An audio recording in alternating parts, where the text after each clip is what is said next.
नमस्कार, आप देख रहे हैं वीके न्यूज। मैं हूं सुनील राउत। कल ही राज्यसभा में भारतीय जनता पार्टी के उत्तर प्रदेश से सांसद हरिनाथ सिंह यादव ने इसी सत्र में जनसंख्या नियंत्रण कानून लाने की वकालत की थी और अब खबर आ गई है कि इसी सत्र में यह बिल पेश किया जाएगा और इस बिल को राष्ट्रपति रामनाथ कोविंद की भी मंजूरी मिल गई है।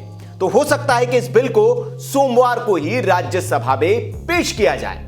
लेकिन इससे भी बड़ी और चौंकाने वाली जो खबर है वो ये है कि ये बिल बीजेपी की ओर से नहीं बल्कि राज्यसभा में कांग्रेस की ओर से पेश किया जा रहा है। जी हां, ये सुनकर आपको झटका जरूर लगा होगा, लेकिन यही मोदी और शाह का मैजिक है।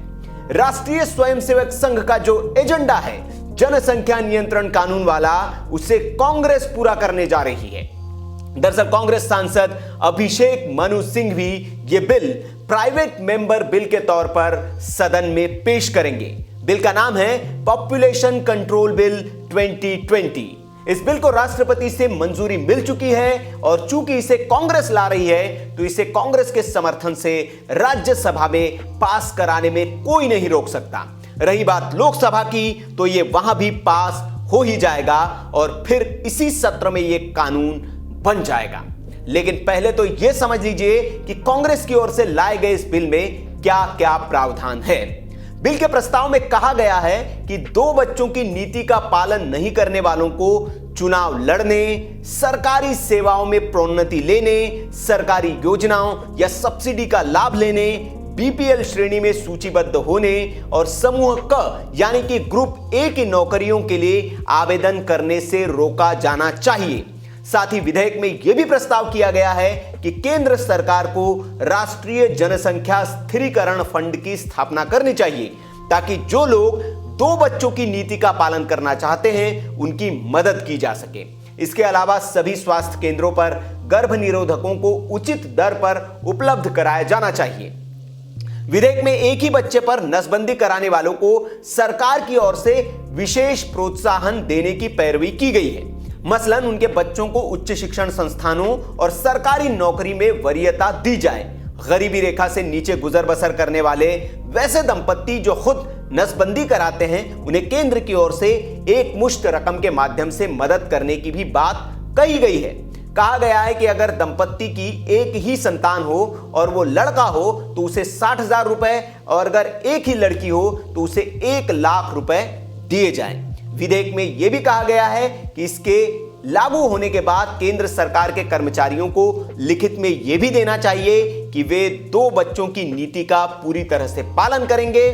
जिन कर्मचारियों के पहले से ही 2 से ज्यादा बच्चे हैं, वे भी लिखित में यह देंगे कि वे अब और बच्चे पैदा नहीं करेंगे।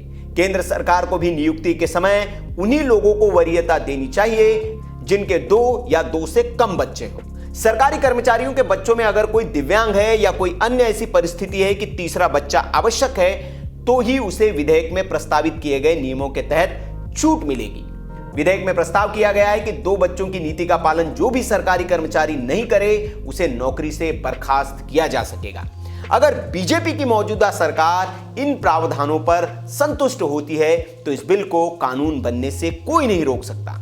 लेकिन हां, अगर इन बिंदुओं पर एनडीए सरकार को आपत्ति हो या वो इसे और कड़ा करना चाहती हो तो फिर यह विधेयक लटक सकता है और इसे हो सकता है कि स्टैंडिंग कमेटी के पास भेजा जाए, इसमें सुधार किया जाए।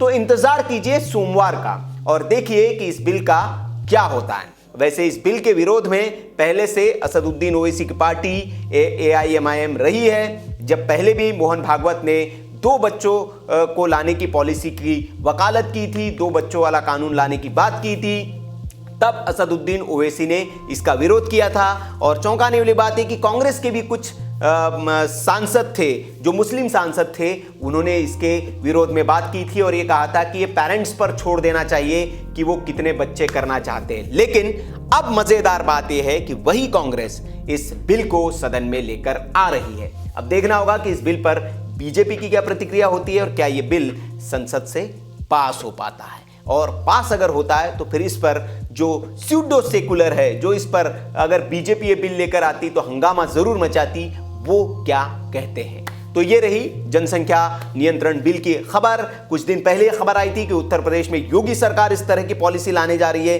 लेकिन उससे पहले अब कांग्रेस ही इस बिल को लेकर सदन में पेश हो गई है। आपको क्या लगता है, क्या यह बिल लोक राज्यसभा से पास हो पाएगा या राज्यसभा में बीजेपी इस पर सहमत हो पाएगी या और कुछ बिंदु इसमें होने चाहिए?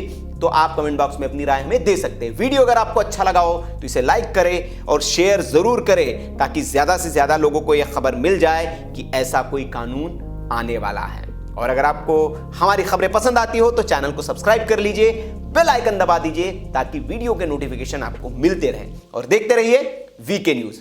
नमस्कार।